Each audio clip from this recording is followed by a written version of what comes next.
अस्सलाम वालेकुम dear students, hope आप सब खैरियत से होंगे। आज हमें शैडो का पार्ट 4 पढ़ने जा रहे हैं और ये इस स्टोरी का लास्ट पार्ट होने जा रहा है। जो स्टोरी शंभू के फादर के बारे में थी, जिसने एक मूवी बनाई थी और जिसमें फिर उसकी डेथ हो जाती है। जब उसकी डेथ हो जाती है, उसकी डेथ के बाद 6 महीने के बाद उसकी मूवी थिएटर में आ जाती है। तो आप अपनी बुक का जो इसका जो है 104 पेज नंबर निकालेंगे। This was an unbearable scene. A sob burst from her. Sambu, sitting in his seat on the man's side, liked to see his father in the newspaper scene because the girl would presently come and ask him what he was reading, annoy him with questions, and get what she deserved. Father would shout, Kumari, will you go out or I shall throw you out? That girl didn't know how to behave with father, and Sambu intensely disliked her. अब क्या होता है, इसकी जो माँ है वो भी लास्ट दिन जाती है, जो हमने पिछले वीडियो में पढ़ा, और वो उसको बराबर सीन्स याद आ रहे होते हैं। जब वो मूवी का लास्ट सीन चल रहा हो तो उसको याद आ रहे होते हैं कि जो उसके हस्बैंड है वो हमेशा क्या होते हैं, न्यूज़पेपर के साथ अपना टाइम स्पेंड कर रहे होते हैं, और उसी की वजह से उन दोनों के बीच में कभी लड़ाई भी हो जाती है। तो अब क्या होता है, इसके आगे एक अनबियरेबल सीन इस पे आ जाता है।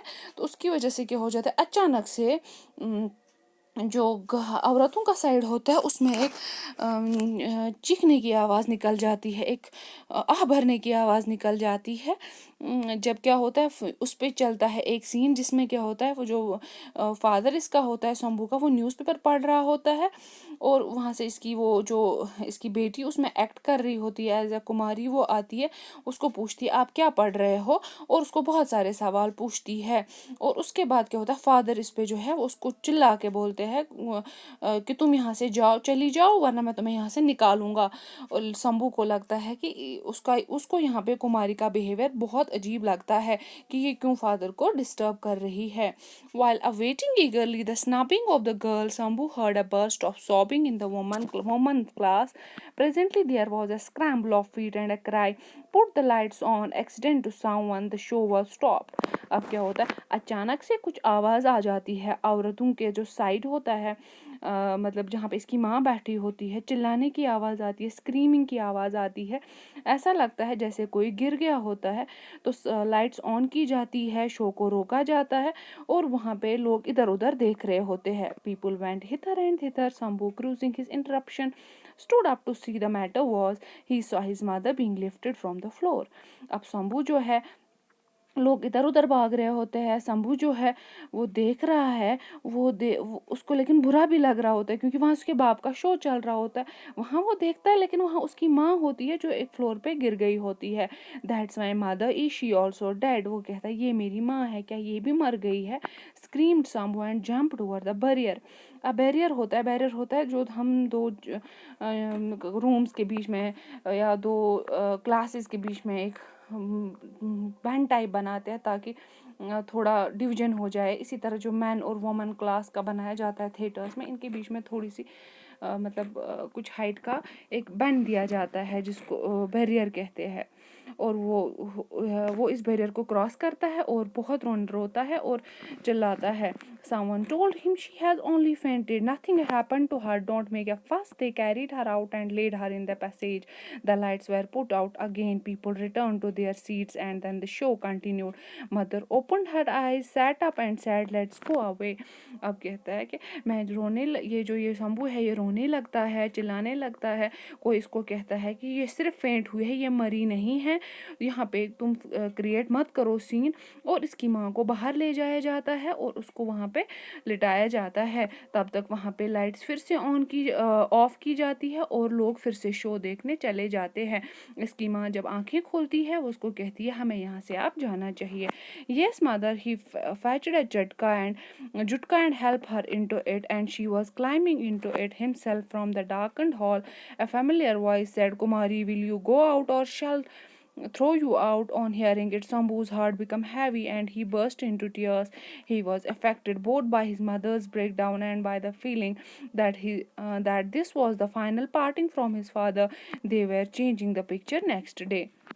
अब क्या होता है, ये अपनी माँ को कहता है चलो हम यहाँ से निकलेंगे। ये अपनी माँ को हेल्प करता है ताकि उसकी माँ खुद से चल पाए। और वहाँ पे जो पैसेज है वहाँ पे भी थोड़ा अंधेरा होता है, लेकिन ये उस अंधेरे हॉल में, यानी यहाँ पे थिएटर होता है जहाँ पे ये मूवी चल रही होती है, वहाँ अंधेरा होता है वो, लेकिन ये जो पैसेज है वहाँ पे अच्छी लाइट होती है। ये उस अंधेरे वाले कमरे से अपने बाप की आवाज़ सुन रहा होता है, जिसमें इसका बाप उस कुमारी को कहता है तुम यहाँ से निकल जाओ। और ये इस वजह से बहुत इमोशनल होता है और ये रोने लगता है। सिर्फ इस वजह से नहीं कि उसके फादर को अब ये कभी नहीं देख पाएगा, इस वजह से भी कि इसकी जो माँ है उसको इसकी वजह से बहुत तकलीफ पहुंची है। और वो वहाँ से निकल निकल जाते हैं। और वो हमेशा के लिए अपने बाप को अब कभी नहीं देख सकता है। और इसके फादर ऑलरेडी इस दुनिया से चले गए हुए होते हैं, लेकिन अब जब इनकी मूवी देखता है तो उनको एक हफ्ते मज़ा आ जाता है, उनको अपनी कुछ मेमोरीज रिकॉल हो जाती है अपने फादर का, की मूवी देखने में बहुत मज़ा आ जाता है। लेकिन इसको पता होता है कि नेक्स्ट डे अब मूवी चेंज करेंगे, अब इसके फादर की मूवी ख़त्म हो गई। अभी अपने फादर को कभी बात करते हुए, चलते हुए, हंसते हुए, पढ़ते हुए या बाकी कामकाज करते हुए नहीं देख सकते हैं। अब जो ये स्टोरी है ये R.K. नारायण ने लिखी है। तो इस स्टोरी में हमने समझा कि ये स्टोरी एक आदमी के बारे में है जो फिल्म्स में काम करता है, और उसकी फिल्म जो है उसके मरने के 6 महीने के बाद रिलीज हो जाती है, और उसके बच्चों और उसकी जो वाइफ है उस पर कितना बुरा असर पड़ता है इस चीज़ का। यानी कि जब वो उसकी मूवी देखते हैं तो उनकी कुछ मेमोरीज रिकॉल हो जाती है और उसकी वजह से उनको बहुत ज़्यादा तकलीफ हो जाती है। तो यहाँ पे कुछ वर्ड्स है जिनकी मीनिंग दी हुई है, आप इन पे सेंटेंसेस बनाएंगे, जैसे fluke, cistern, परवर्स, depressed, persuasion, recline, snub, aperture. ये कुछ वर्ड्स है जिनकी मीनिंग दी हुई है, आप इन पे सेंटेंसेस बनाएंगे। जैसे फ्लूक का मतलब होता है मतलब अचानक से accidental flow stroke of luck, यानी कि कभी किसी के अचानक से चमक जाती है ये तकदीर। सिस्टर्न जो वॉशरूम में लगा होता है, जिसको हम फ्लैश करते हैं जब वॉशरूम यूज़ करते हैं, जिसमें पानी जमा रहता है। परवर्स का मतलब होता है अनएक्सपेक्टेड चीज़ें। डिप्रेस्ड का मतलब होता है बहुत ज़्यादा सैड। परसुएशन का मतलब होता है किसी को कोई काम करने के लिए मतलब कन्विंस करना, उसको तैयार करना कोई काम करने के लिए। रिक्लाइन का मतलब होता है रिलैक्स तरीके से बैकवर्ड पीछे की तरह बैठना, जैसे रिक्लाइन चेयर्स होती है जिस पे इंसान आराम से बैठ लेट सकता है। स्नब का मतलब होता है किसी को इंसल्ट करना। अपर्चर, अपर्चर का मतलब होता है जो स्मॉल होल या गैप होती है किसी भी जगह पे। तो आप क्या करेंगे, आप इन पे सेंटेंसेस बनाएंगे। होप आपको ये स्टोरी अच्छे से समझ आई होगी। Stay home, stay safe.